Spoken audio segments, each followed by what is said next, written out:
Prologue, 2018.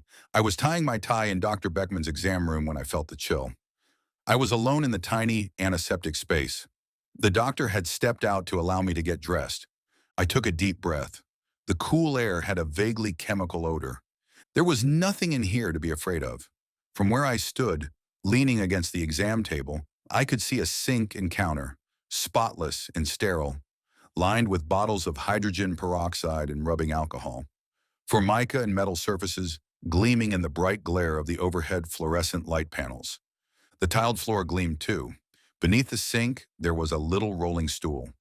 There is one of those in every exam room on the planet, it seems. I took a deep breath and continued tying my double Windsor knot. There is nothing in here to be afraid of. And then I saw the closet door in the corner of the room behind the exam table. The door was slightly ajar, just a crack. Had it been closed 10 minutes ago, when Dr. Beckman was in here, prodding me with his stethoscope, tongue depressor, and ear speculum? I wasn't sure. But after recent events, and after long ago events, I don't like doors that are slightly ajar, doors that partially reveal dark spaces.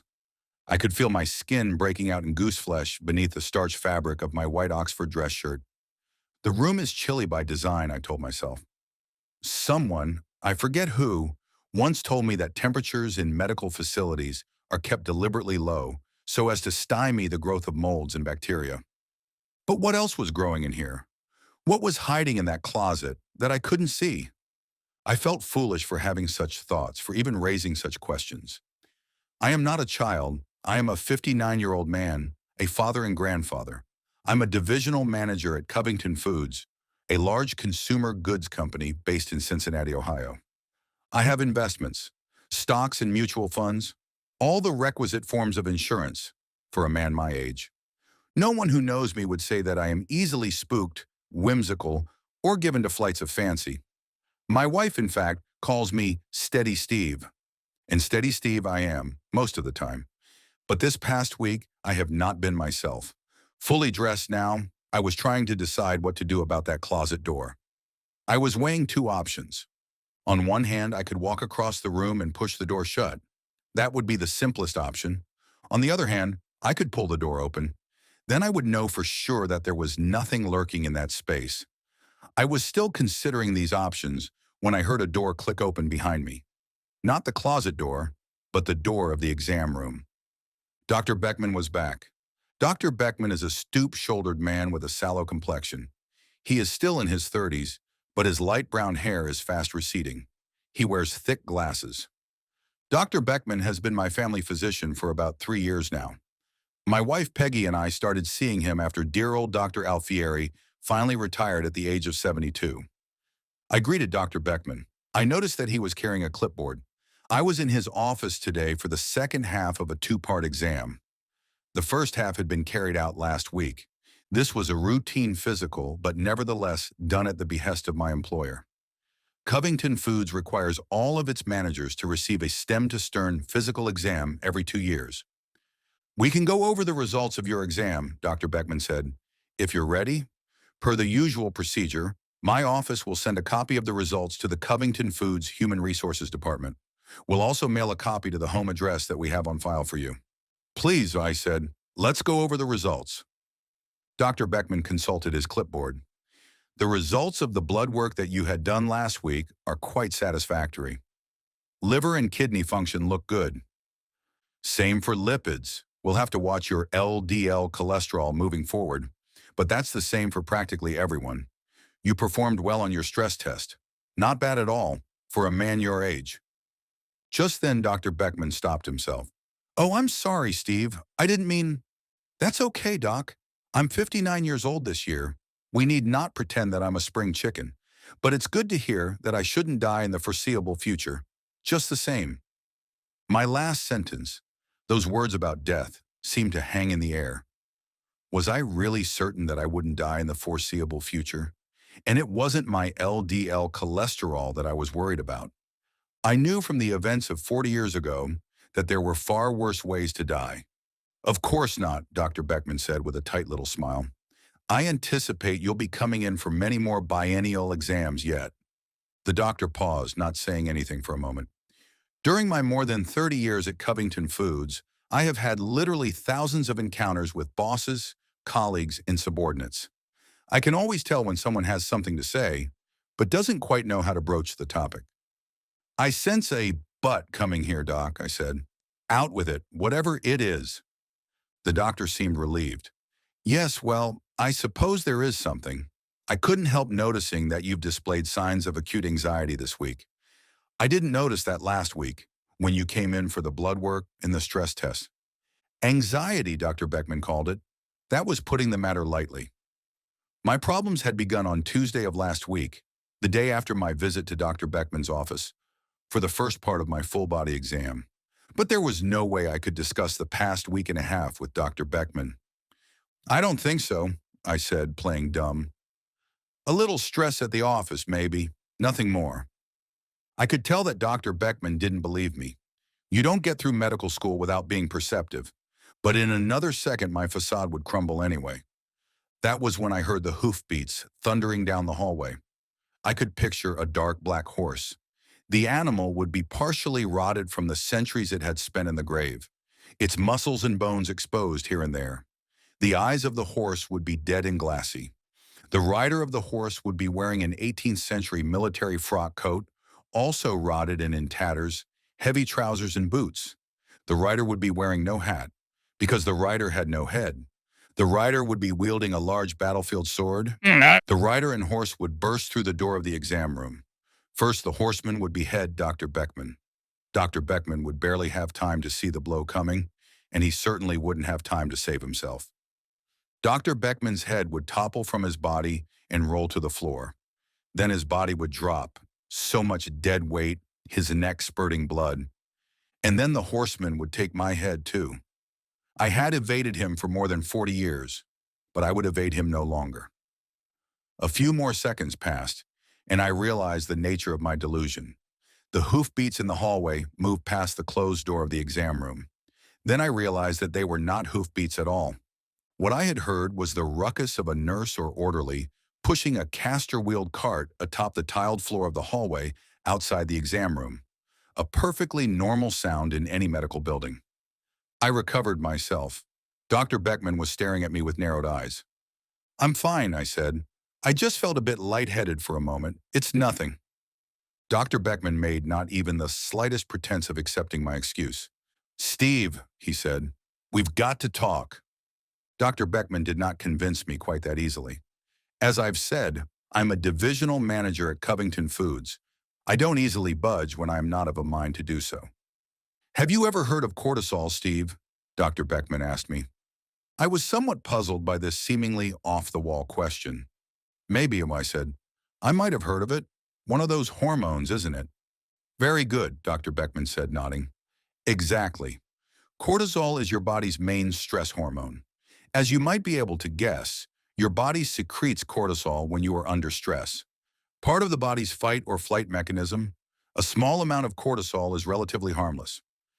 I have a feeling, Dr. Beckman, that you're going to tell me that larger quantities of cortisol are not so harmless. Right again, Steve. Over time, large quantities of cortisol can have a myriad of negative effects on your health. And I'm not merely talking about things like a touchy stomach or sleeplessness. Those symptoms begin that way.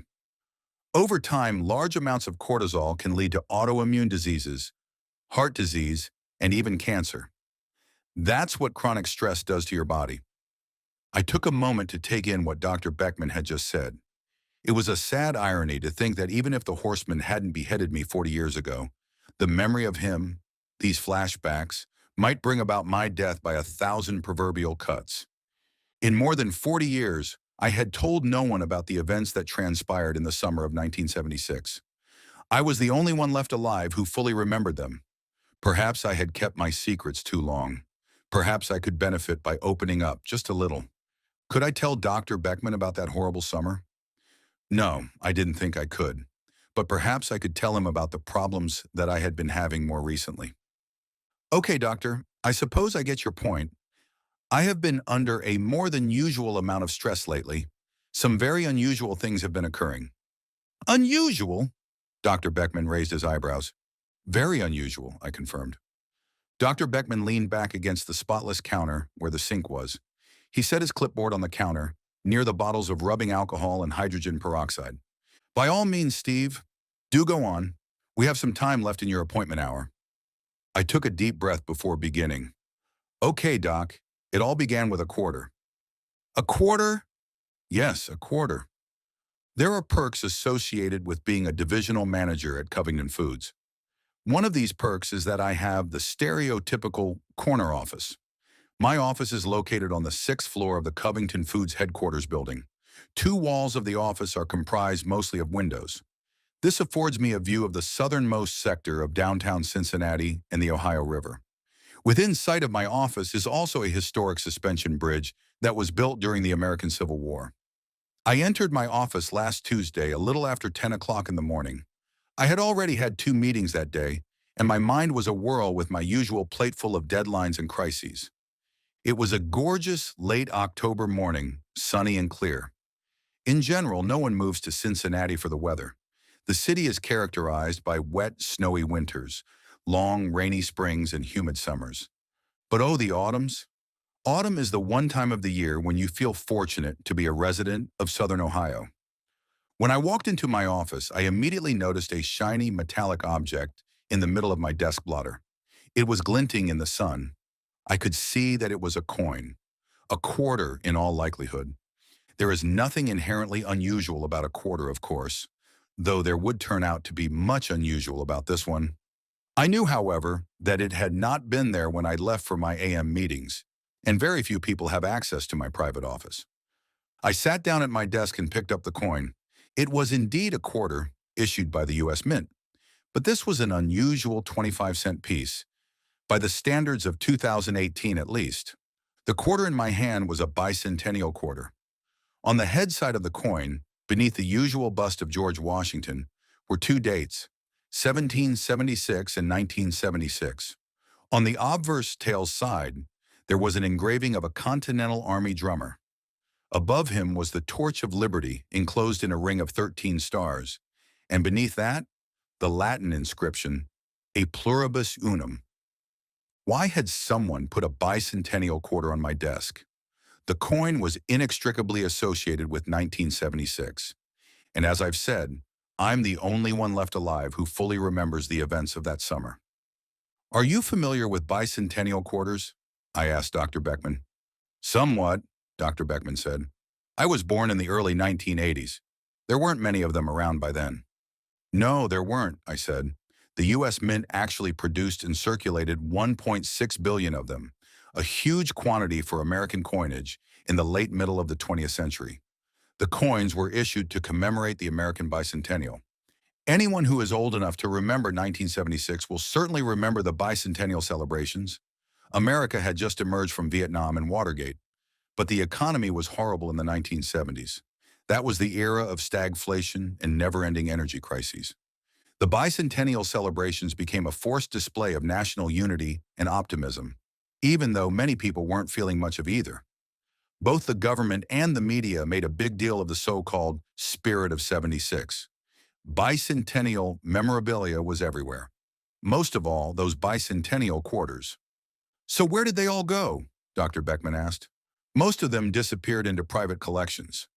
Everyone was certain that bicentennial quarters were going to be valuable someday.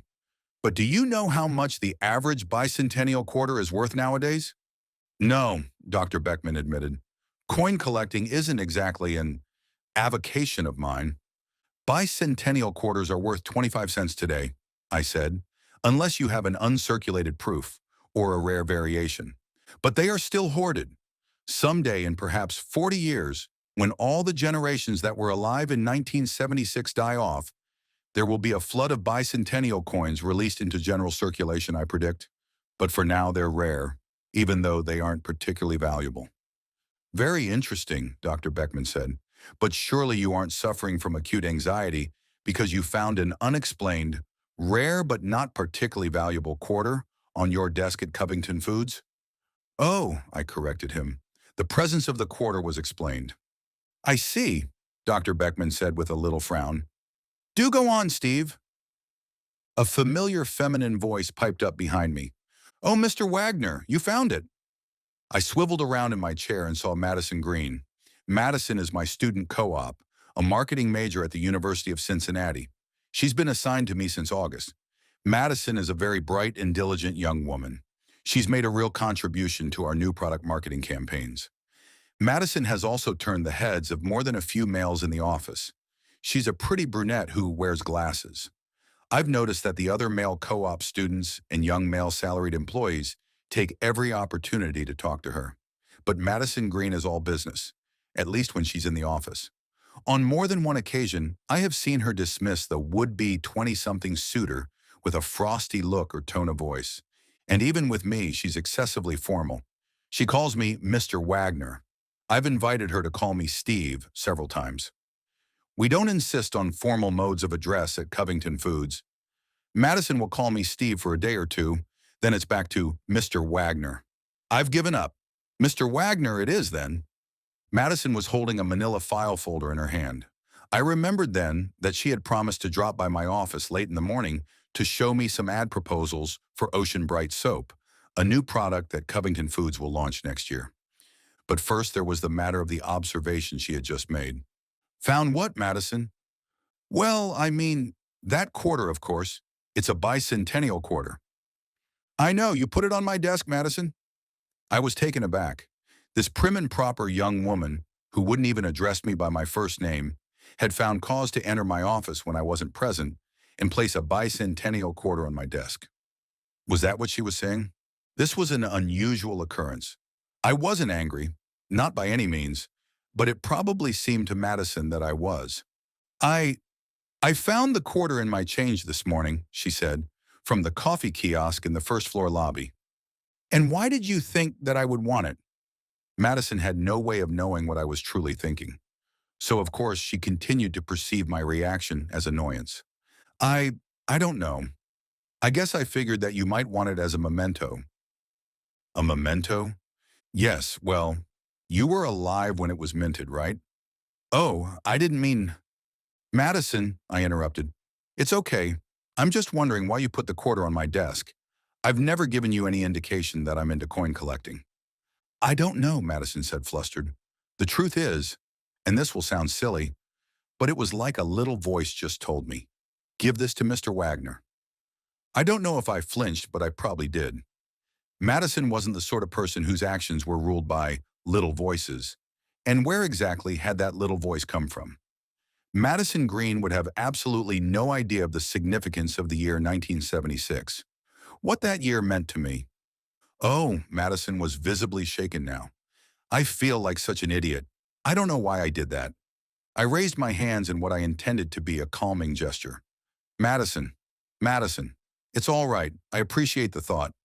But in case you haven't already guessed, Covington Foods pays me a pretty fair wage for the work I do here. I don't want to become known as the manager who takes money from his student co-ops. I held out the quarter to her. Please, Madison, take the quarter back. But thank you once again for the thought. I suppose that I made things worse for her by returning the quarter. But I didn't want to have it in my possession. Even then, before everything else happened. Madison reached out and took the quarter from my hand. She dropped it into the right pocket of the skirt of her gray business suit. I'm sorry, she said. I figured that the best thing for me to do now would be to change the subject. Nothing to be sorry about, Madison. Anyway, let's move on to the next item. I believe you brought some ad mock-ups for Ocean Bright Soap. Together we went over the ad mock-ups. Neither one of us mentioned the quarter again, but there was a palpable air of discomfort in the room between us. Inadvertently, my overreaction to the quarter had caused Madison to feel ashamed. Now I knew she would never address me as Steve. I would be Mr. Wagner for the remainder of her time at Covington Foods. A somewhat unusual interaction with a subordinate, Dr. Beckman said when I'd finished, but I still don't see how any of this is the cause of your anxiety. That's not all, I said. I'm not finished yet. You keep mentioning the year 1976. What exactly is it about that year? I wasn't yet ready to directly answer Dr. Beckman's question, and I didn't know if I ever would be. But I did have something more to tell him about that day at the office. And it was a lot more disturbing than an unexpected quarter and an awkward conversation. The unusual was about to become horrific. As the rest of that morning, in the early afternoon, dragged on, I largely forgot about the unexplained bicentennial quarter and my somewhat prickly discussion with Madison. Perhaps it had been nothing more than a mere coincidence. Madison, moreover, was something of a mystery to me. Bluntly speaking, she was an odd duck. Why else would she doggedly insist on calling me Mr. Wagner when I had invited her multiple times to call me Steve? I had 2 meetings after lunch. Nothing unusual about that. Much of my day is consistently filled up with meetings. I returned to my office in the middle of the afternoon. There was a shiny object in the middle of my desk blotter. Now it was glinting in the afternoon sun instead of the morning sun. I walked over and picked it up. I already knew that it would be a bicentennial quarter, but I felt a compulsion to confirm that fact. I turned the quarter over in my hand. I saw the familiar design of all U.S. quarters minted in 1976 to commemorate the American bicentennial. I dropped the quarter into my pocket. Then I walked out into the anteroom of my office. My administrative assistant, Loretta Bird, was busy at work. She was proofreading one of the many reports that my division issues each week. "Loretta," I said. "Excuse me." Loretta lifted her head of platinum blonde hair. "Yes, Steve. What is it?" Loretta's about my age, give or take a few years. Unlike Madison, she has no qualms about addressing me by my first name. Loretta has worked at Covington Foods for 17 years. She has raised 2 children, and she's coped with 2 husbands. She outlived the first husband. I expect her to outlive the present one, too. "Has Madison Green been in my office since lunch?" "No," Loretta said. "I've been here the entire time. I would have seen her." "You're sure?" "Of course I'm sure. Didn't I just say that I've been here the entire time?" There was no way I could push the matter further without accusing Loretta of lying. "Thank you," I said. "Would you like me to ask Madison to come up here?" Loretta reached for her phone. Madison, we both knew, occupied a cubicle on the 4th floor, along with most of the other co-ops. "No," I said hastily. "That won't be necessary." Loretta leaned slightly forward and eyed me suspiciously. "Is something wrong, Steve? Is something going on?" "No, thanks again, Loretta." I turned back toward my office. Something was indeed wrong. Loretta was right about one thing. She would have seen Madison enter my office. So that didn't make sense. But the idea of Madison dropping the quarter on my desk a second time was equally inexplicable. Madison Green was a young woman who dotted every I and crossed every T. Placing the quarter on my desk the first time had been a gesture of monumental forwardness for her, completely out of character in and of itself. But for her to place the quarter on my desk again, thereby defying my explicit wishes? I took a step inside my office, looked up, and saw what was on my desk. And then I forgot all about that quarter in my pocket. Madison Green's severed head was sitting in the middle of my desk blotter, where the quarter had been just a few minutes before. Her eyes and mouth were both open. She had not seen the blade coming, I thought absurdly. The blotter was soaked with blood, I could see. Madison's blood. What had happened, I wondered frantically.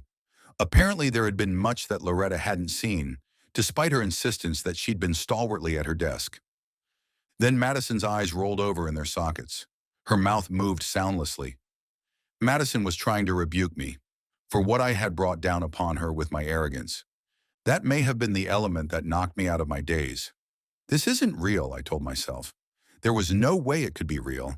It was a deliberately concocted illusion, or my own hallucination, but it wasn't real. I turned around and walked back into the anteroom. This time Loretta heard me coming. "Yes, Steve, are you all right? You look a little pale." I didn't address her remark. I wasn't at all surprised to hear that I looked a little pale. "Would you mind coming into my office for a moment, Loretta?" "Okay," she said with slow emphasis. "May I ask what for? I really need to get these reports done." "It won't take a minute," I promised her, and it wouldn't. Loretta would either see what I had seen, or she wouldn't. Loretta let out a sigh as if to say, "You're the boss. What can I do about it?" Then she stood up and walked around her desk. "Could you take a look in my office, Loretta, and let me know if you see anything out of place or unusual?" Loretta gave me a frown. "What?" "Please, Loretta, just humor me." She let out another sigh. Oh, all right, very well. I stepped aside so that she could enter my office. I remained just outside the threshold with my back to her. If she screams, I thought, then it's real. I'll know in a matter of seconds. But Loretta didn't scream. And after another 5 seconds passed without her screaming, I turned around. What? You wanted me to look for anything unusual? That's right, I said. Well, other than that pen that's exploded on your desk blotter, I don't see anything unusual. I was standing beside her now and I could see the situation that she was referring to. An ink pen was in the middle of my desk blotter. It was the ballpoint pen that the company had given me more than a decade ago to commemorate my first 20 years of service. As Loretta had noted, the ink tube inside the pen had indeed ruptured.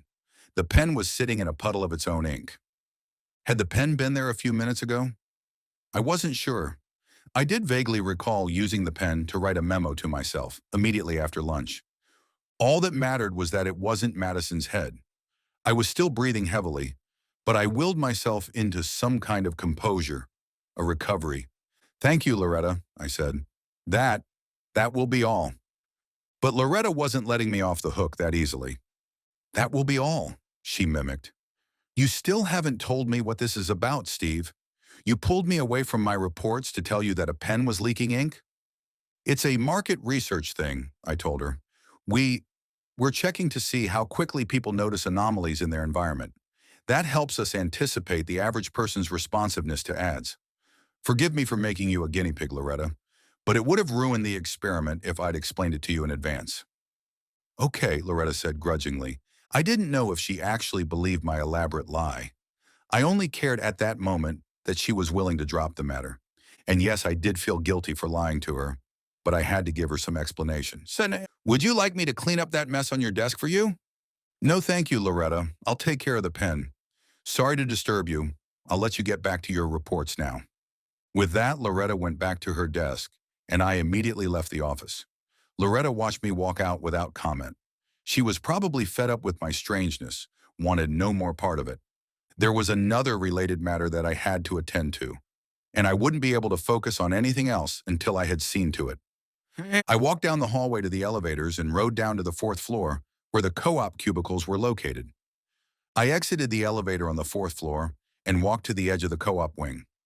I didn't want to attract any attention. I didn't want anyone to notice me at all, in fact. I stood at the edge of the co-op wing and saw Madison Green seated inside her cubicle. She was typing away at her company-issued laptop. She was very much alive, and her head was completely intact upon her shoulders. Thankfully, the layout of the cubicles enabled me to see Madison without her seeing me. I was about to go back to my office, and then I saw him.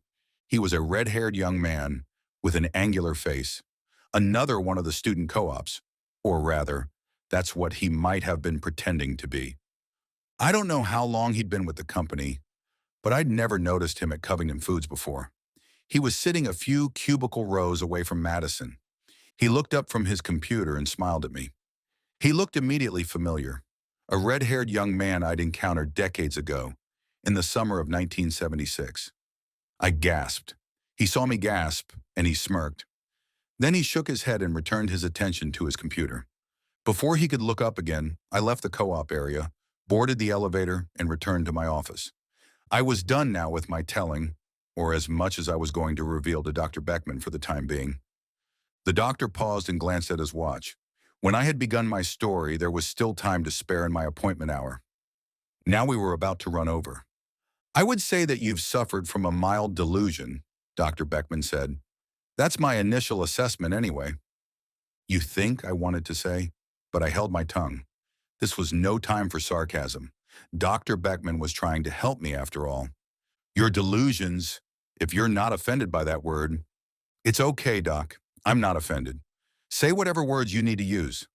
You have suffered from some delusions, but you aren't delusional, if that makes sense. When you saw, correction, when you believed you saw, your co-op's severed head atop your desk, you were able to recognize that you were having a hallucination. You were still capable of appealing to logic. And this is important, Steve, because there is a logical explanation for everything. The standard retort of the evangelical skeptic, I thought. I was determined not to take an arch tone with Dr. Beckman, but I had to challenge him a little. I knew he wouldn't even consider the notion that my temporary delusion of Madison's head on my desk had any cause outside my own mind. But there was objective reality to consider too. The quarter. The quarter had returned to my desk, inexplicably. When I posed this question to Dr. Beckman, he smiled indulgently. Steve, you have to check your premises here. You're making two assumptions. First of all, you're assuming that that student co-op of yours wouldn't defy your orders. Secondly, you're assuming that your administrative assistant was being completely truthful when she assured you that she had been sitting faithfully at her desk the entire afternoon. I nodded. Those were indeed my working assumptions. Based on my experiences with Madison thus far, she would have sooner skipped naked through the halls of Covington Foods than placed the quarter on my desk a second time. And although Loretta could be a bit irascible on occasion, she had never lied to me. Have you considered the possibility, Dr. Beckman said, that you've misjudged both of these individuals? This Madison does seem to have a strong passive-aggressive streak. And your administrative assistant, is she a smoker, may I ask? Yes, Loretta is a smoker. Well, there you have it. Loretta was probably out of the office on an unauthorized smoke break that she didn't want to reveal to you. That gave Madison a window of time in which to enter your office and place the quarterback on your desk. I said nothing. I didn't agree with Dr. Beckman's hypothesis, but I couldn't disprove it either. And this thing about the young man in the co-op area, you said you'd had some interaction with this same young man in 1976? Yes, it's been more than 40 years, but I'm almost certain I saw him back then. Surely you realize that that's impossible, Steve. If he had been a young man in 1976, he'd be in his late 50s, or more likely his 60s today. And if he truly is a young man today, in 2018, then he hadn't even been born in 1976. He wouldn't be born for around 20 years, in fact. Once again, I found myself unable to either agree with Dr. Beckman or to logically refute him. When I didn't speak, Dr. Beckman glanced at his watch again. Steve, we're about out of time, and I have another patient at the top of the hour. But I don't want to let this go, so let me tell you what I want you to do. Whatever you say, Doc, I said, though I wasn't quite certain about that. As you know, Dr. Beckman began, I'm just a general practitioner. I'm not a specialist on these matters, but I think I may be able to make an assessment that will tell us if we need to refer you to a specialist. You mean a shrink, I said. A head doctor? I mean a psychiatrist or a psychologist, Steve. Lots of people see them nowadays. They can often help. But before we get to that, I need more information. I don't believe that we quite got to the source of your trauma in this visit, the root cause. Yes, that was true, and you wouldn't believe me if I told you, Doc. I am therefore going to ask you to make a written account of what happened to you or what you believe happened to you. Write it down, Steve. Write it all down. Excuse me. I've listened to your story, and it's plain that you're harboring a deep trauma related to something that happened in the year 1976.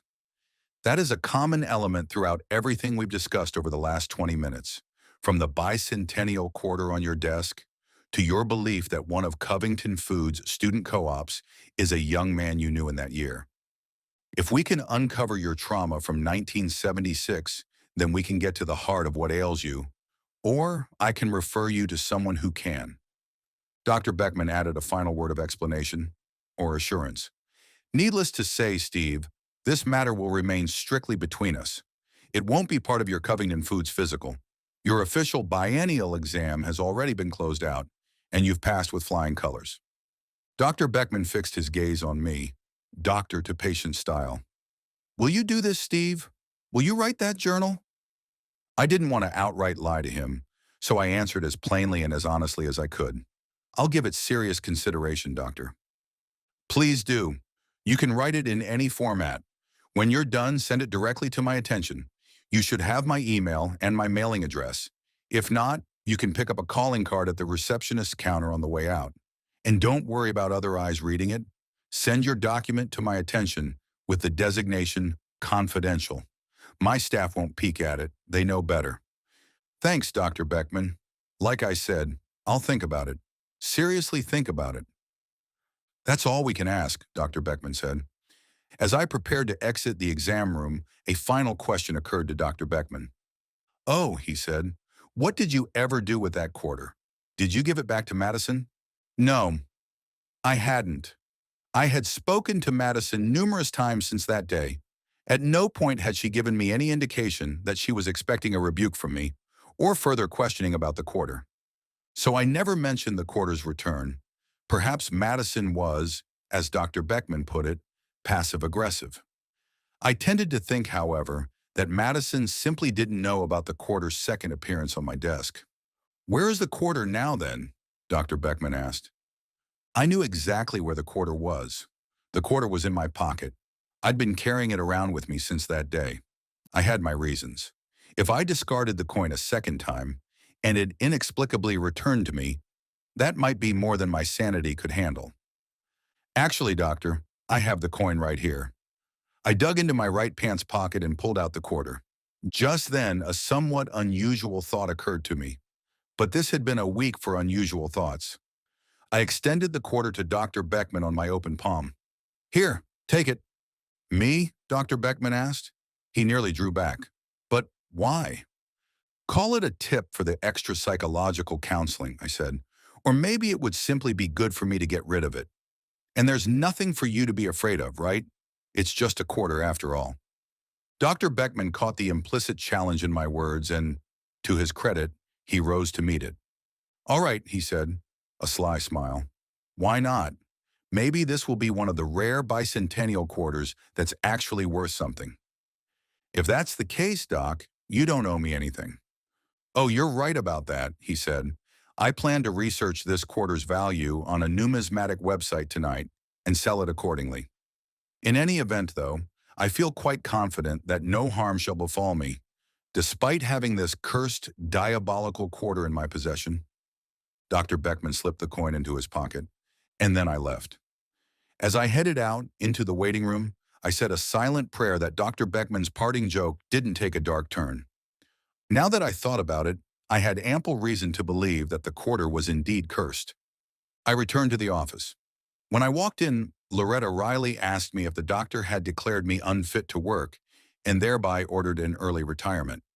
She knew that I had the second half of my physical this morning.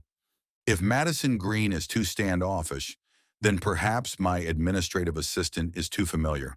But Loretta works like a rower in a Turkish galley. Speaking of Madison Green, she came to my office shortly after lunch. More discussions about Ocean Bright soap. I wanted to confirm my earlier impressions. I paid close attention to the inflection of every word she said, to every facial expression. There was no indication that she was hiding anything from me or waiting for another shoe to drop. Despite what Dr. Beckman had said, I firmly concluded that she had not returned to my office a second time that day. On the contrary, she had been eager to put the incident with the quarter behind us. She would not have done anything that might have prolonged the drama, provoked another discussion about that damned bicentennial coin. I further speculated that she had barely noticed when the quarter mysteriously disappeared from her possession. She had probably thought, if she noticed at all, who cares? It was only 25 cents. It was late afternoon when I received a text from Peggy, my wife. I have only recently become comfortable with sending text messages. Peggy, however, was an early adopter. Among our generation, that is. "Hey, don't forget that Adam and Amy are coming over tonight. Get home as soon as you can. Love you." Her words were followed by a string of little symbols. Hearts and pictorial representations of hugs and kisses. Emojis, I believe they're called. Adam and Amy are our grandchildren, the children of our adult son, Mark. This weekend, Mark and his wife, Laura, had planned a romantic getaway at a bed and breakfast in northern Ohio. They asked Peggy and me if we would be willing to watch our grandchildren over the weekend. Of course, Peggy and I were delighted to comply. "I haven't forgotten," I typed in response to Peggy's message. "I'll be home as early as I can. I love you too." I omitted any emojis from my reply, however. To be honest, I don't know how to create them. I am still finding my way around my iPhone. Leaving early was the plan anyway. But as is always the case on Friday afternoon, last-minute emergencies arose. Impossible demands that were incredibly urgent, but which no one had managed to conceive of until the waning hours of the work week. As I had told Madison, Covington Foods does pay me a fair wage for the work I do, but there are trade-offs. Early Friday afternoon departures are a rarity for me. Today was no exception. I walked out of my office around 5:30 p.m. Loretta had already gone home for the day. As I passed her desk, I wondered if she had forgotten about that strange day last week when I had called her into my office on that bizarre pretext. Of course she hadn't forgotten. What was I thinking? I knew Loretta after all. Oh, well, she would get over it. While the sunny days in late October in Ohio can be glorious and mild, the cloudy days can be downright gloomy. Today was nothing like that clear day early last week when I'd found the Bicentennial quarter, not once, but twice on my desk. The clouds were low and gray in the sky, threatening rain. And another thing about late October, as the winter solstice begins to approach, the days grow shorter. By the time I reached the Covington Foods parking garage, the photosensors had already kicked on the security lights. Nevertheless, it would still have been too dark to read a newspaper inside the garage. My feet echoed on the concrete floor of the garage. Today I'd parked on the third level up from the street. There were few vehicles at this hour on a Friday evening. I pushed the little unlock button on my key fob, and my Acura honked and clicked open. I had a sudden feeling of being watched. Maybe the horseman was coming for me, after all, I thought. There would be plenty of room here in the garage for him to ride atop that horrid undead animal of his. He would behead me right here. I would never arrive home, of course. Peggy would grow worried, and she would call the police. They would find my headless body right here beside my car, for the horseman would have taken my head. I stopped and listened. I was listening for hoofbeats. I didn't hear hoofbeats, but I did hear the sound of footsteps. I turned in the direction of the footfalls. A wiry young man of medium height, with reddish hair, was walking toward his car. It was a little compact machine, probably a hybrid. I took a closer look. It was the male co-op I had seen that day, when I'd gone to the fourth-floor co-op area to check on Madison. But he wasn't really a co-op, was he?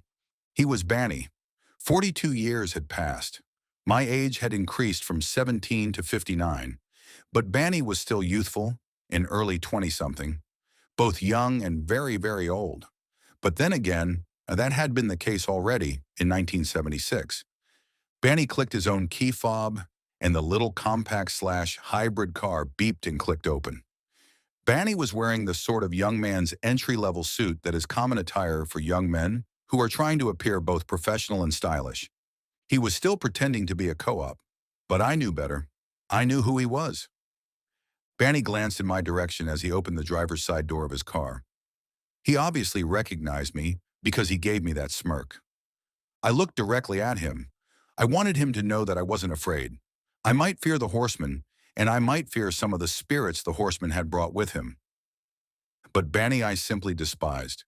240 years ago, I knew, Banny had worn that same smirk as he'd ordered men to their deaths. Back then, he'd also worn the uniform of the British Legion. Bloody Ban, they'd called him, the butcher of Waxhaws. For now, though, he was wearing his 21st century disguise. Banny broke the stare and slipped into the driver's seat of his little car. The ignition started up, and I watched as the car backed out of its parking space. The little vehicle chugged toward the exit of the garage. Banny, Bloody Ban, was maintaining every pretense of conformity to the present. Our house is located near the end of a long, winding country road. I grew up on the fringes between the suburbs and the country, and I have always preferred to live outside the city. Tonight, though, I wouldn't have minded living in a neighborhood closer to the center of town. As I drove through the near darkness, I looked at the lights in the houses on either side of me, somewhat distant from the road. I felt alone inside my car. At one point, as I crested a hill where there were no houses, I might have sworn I heard the echo of hoofbeats on the road behind me. I resisted the temptation to look in my rearview mirror. I turned on the stereo to drown out the faint clatter until I arrived home. I stepped inside my house and they were waiting for me. I'm talking about my grandchildren, of course, Adam and Amy. I may not always be popular at work. No one in management, in any organization, is popular 100% of the time. But I'm popular with my grandkids. "Grandpa!" they cried out, and then they came running. I didn't even make it past the foyer. Adam and Amy are 9 and 11, respectively. They are no longer small enough for me to swoop them up in my arms.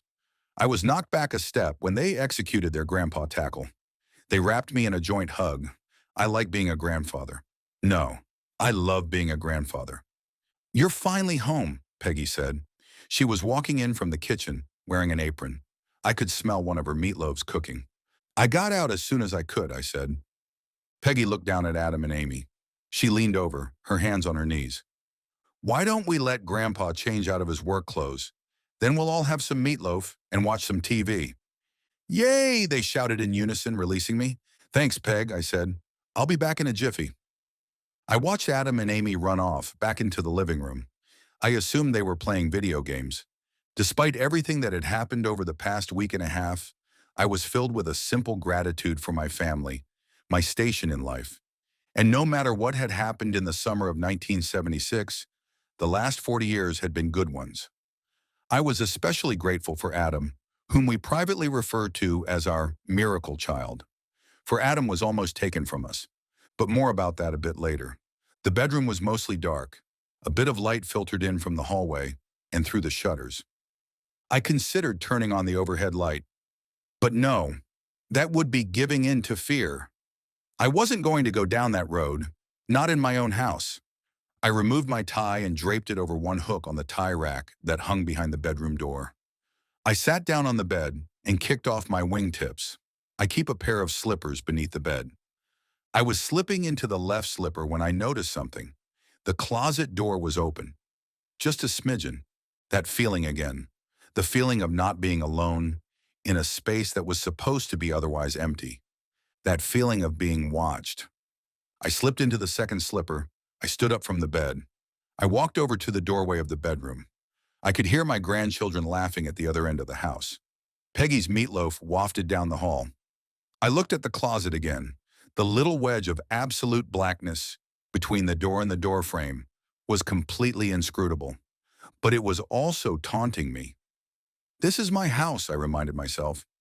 It is one thing to be jumpy in Dr. Beckman's exam room, one thing to see things in my office even, one thing to see Banny in the parking garage of Covington Foods. And who knew what might have been behind me on the road this evening? But not here. Those forces will not be allowed to invade my home. Rather than continuing out of the bedroom, I walked back to the closet. I ignored my fear, ignored the goose flesh on my arms and neck. I pulled open the closet door. Nothing jumped out at me. Good. There were clothes, both mine and Peggy's, hanging on the shoulder-high closet rod. I pushed the clothes to one side and then to the other, so that I could see the back wall of the closet. If you're there, I thought, show yourself now. But which one of them was I silently speaking to? In the summer of 1976, there had been far more than one. At any rate, the closet was empty. I smelled the odor of fabric, the scent of mothballs. I pushed the closet door shut until it clicked. Peggy's meatloaf was delicious, as usual. After dinner, the children preceded us into the living room. The television drew them like a tractor beam.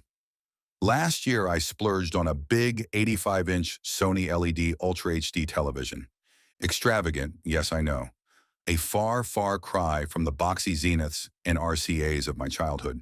But the children loved the TV, both for watching and for playing video games. Peggy and I were just walking into the living room when Adam's face lit up. He was scrolling through the on-screen channel guide. "Hey, Grandpa," he said. "Guess what's on?" I figured that it would be something involving either superheroes or spaceships. Both Adam and Amy are also ardent fans of those Harry Potter movies, based on the novels of that British author, J.K. something or other. I've seen a couple of those films, and I couldn't make heads or tails of them. But then my grandparents would have found the original Star Trek equally incomprehensible. Each generation has its proprietary forms of entertainment, I suppose. "What's on, Adam?" I asked gamely. "The Legend of Sleepy Hollow," he shouted. "You know, the Headless Horseman." I hoped against hope that my horror at Adam's movie selection didn't show. Peg gave me a funny look. "Are you all right, Steve?" she asked. "I'm fine," I said, though I wasn't fine. There was nothing supernatural about Adam wanting to see a film version of The Legend of Sleepy Hollow, of course. But how many coincidences did I need in order to make me accept that something was up? How many coincidences would Dr. Beckman have needed? I was vaguely aware of a movie rendition of The Legend of Sleepy Hollow made during the 1990s or thereabouts. Johnny Depp starred in it, or maybe that had been Sean Penn. I haven't really been current on my actors since the days when the average new Hollywood release featured some combination of Burt Reynolds, Sally Field, and Clint Eastwood. I hadn't seen the movie, of course, but I knew that it existed. It's a cartoon, Adam said, by Disney. I was aware of such a cartoon. I had seen it as a child myself when I was around Adam's age. The cartoon was already at least 10 years old then. Why, that's a really old one, Adam, I said. Older than Grandpa. It was made in 1949, Adam provided. He had read about the cartoon on the online guide, obviously. Are you sure you'd want to watch something that old? Some old movies are good, Amy piped up. Like The Wizard of Oz. Did you know that was made in 1939? Where do kids nowadays accumulate so much information, I wondered. On the internet, no doubt. It might be a bit too intense for you, I tried. The Legend of Sleepy Hollow might give you nightmares.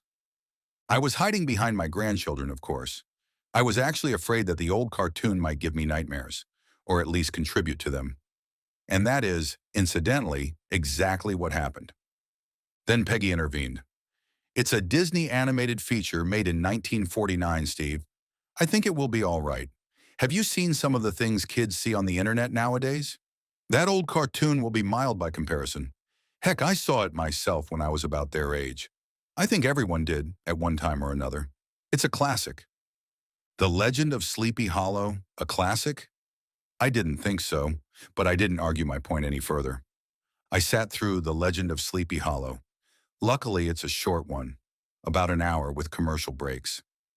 At several moments in the movie, I found myself flinching at the animated version of the Headless Horseman. And when I flinched, I noticed Peggy noticing me. From her perspective, my behavior must have seemed odd. The creators who conceived and made that cartoon 70 years ago had not intended it to be shocking, of course. They had rather produced it as light children's entertainment. But we can safely assume that none of them had ever encountered the real Headless Horseman. To them, the Legend of Sleepy Hollow was just that, a legend. Peggy and I were alone in our bedroom, later that night, when she asked me about my reactions to the Legend of Sleepy Hollow. Adam and Amy had already been put to bed. Peggy and I were getting into our night clothes. I'm just going to come out and ask you this, Steve. Why were you freaking out over that damn cartoon? Is there something going on here that I should know about? In that instant, I briefly considered telling her everything.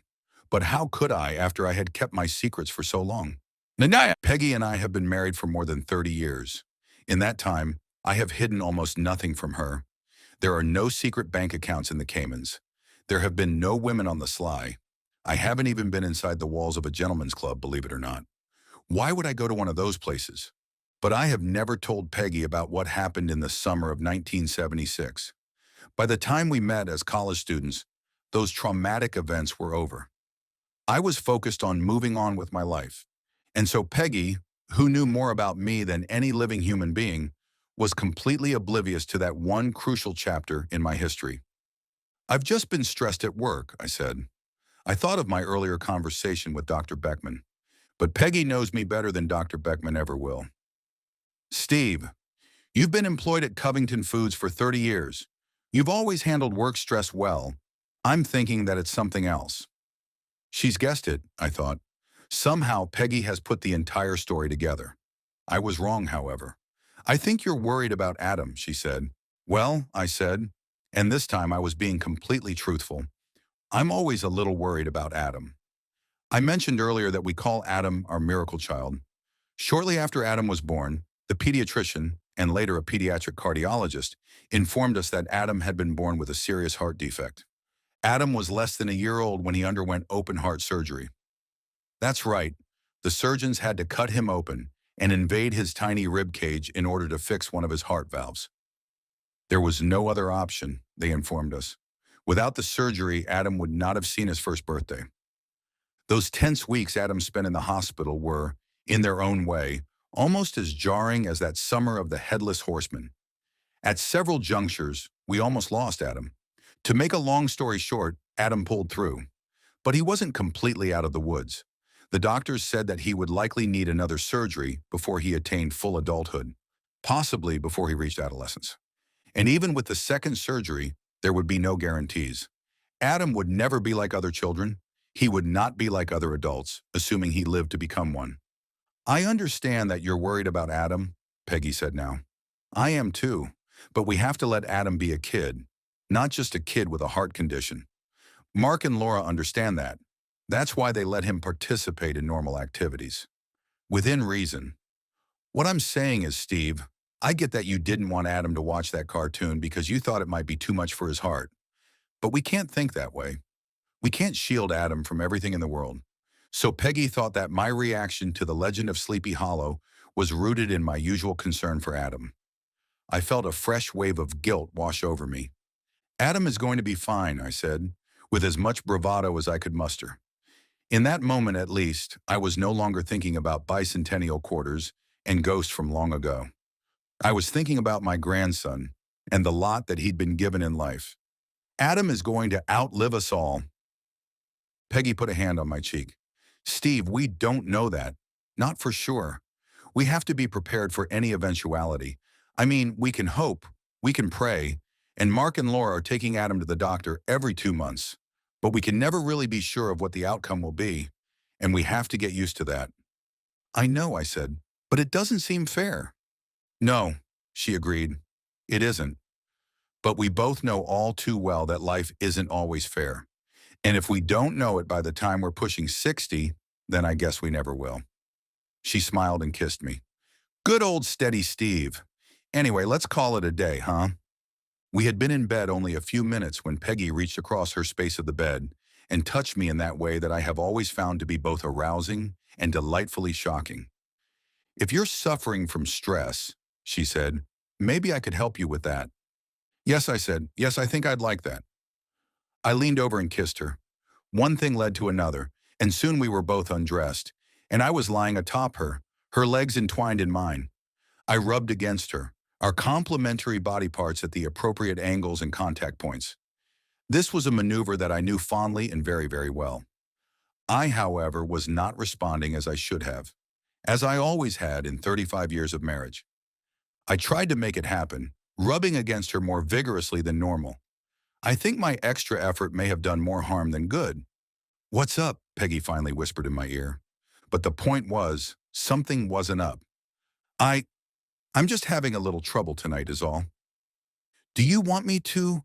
She whispered the rest in my ear. While that sounded quite enticing, I knew that I would only humiliate us both if nothing happened as a result.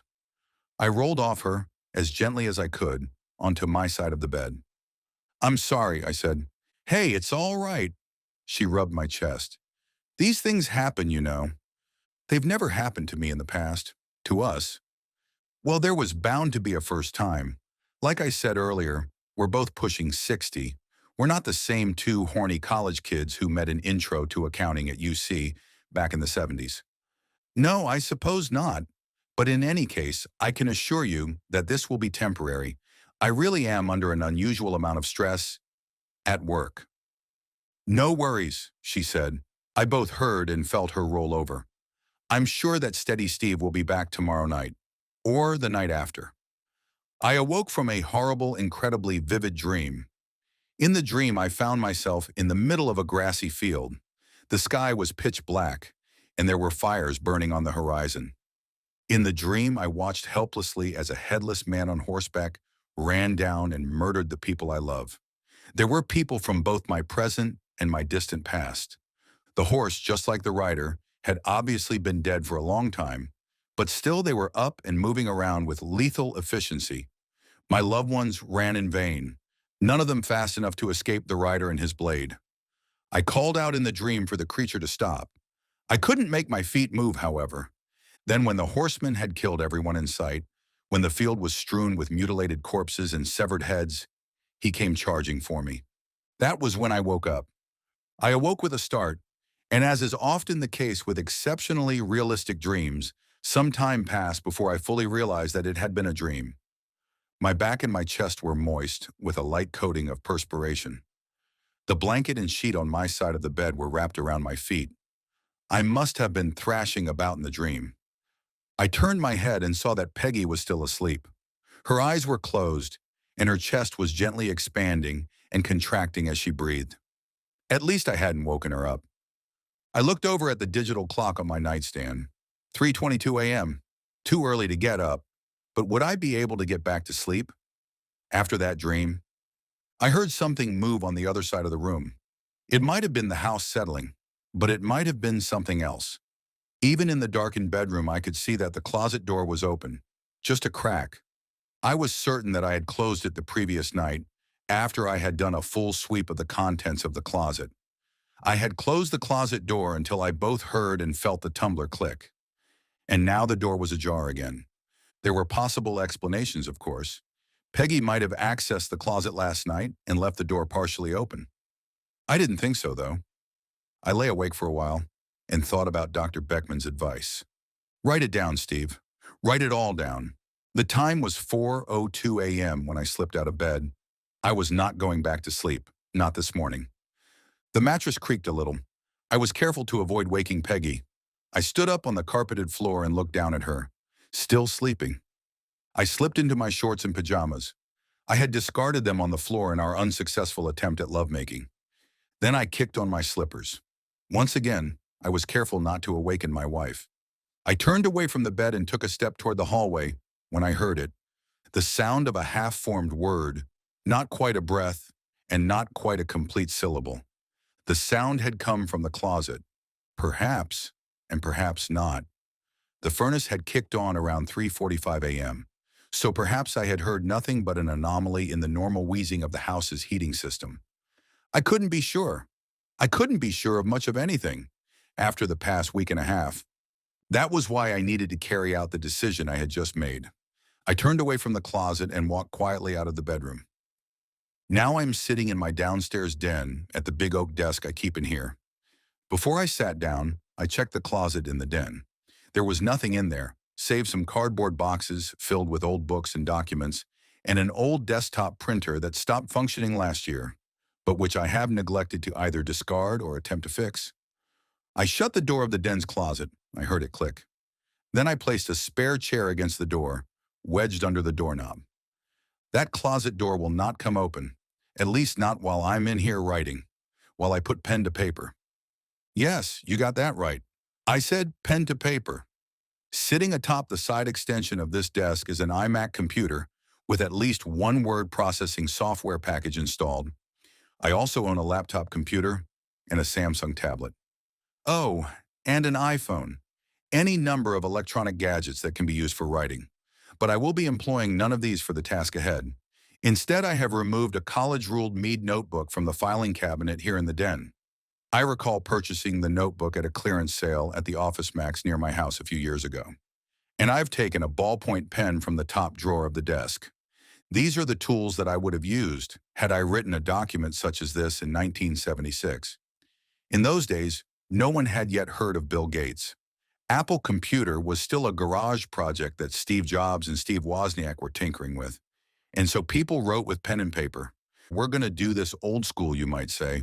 I can't guarantee, of course, that my reliance on antiquated tools will give me the full authenticity I'm hoping for. After all, a long time has passed between 1976 and today. In the summer of that year, I was a 17-year-old boy, still in high school. My whole life was ahead of me, as the saying goes. So much of my future was yet unwritten.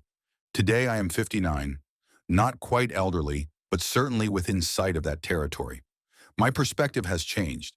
But all the same, there are days when 1976 feels like yesterday. A part of me has never left that long ago summer. I suppose that is how the Horsemen and all those other revolutionary ghosts, as I've come to call them, have begun to find their way back into the present. I've become their conduit. Yes, I can feel them coming, breaking through into yet another new century. I suppose that's why I finally decided to take the advice of my family physician. I can no longer pretend that the events of the last 10 days are a mere fluke or hallucinations brought on by ordinary stress. I don't know who you, the reader, are. For the time being, I will assume that you are Dr. Beckman. It is just barely possible, however, that this story may eventually find its way into other hands. I will endeavor to tell the story of what happened that summer as faithfully and as thoroughly as I can. Much of what follows you will find to be fantastical, horrific, and downright unbelievable. I ask only that you withhold judgment till the end, before you dismiss me as a charlatan or a madman. And without further ado, I begin.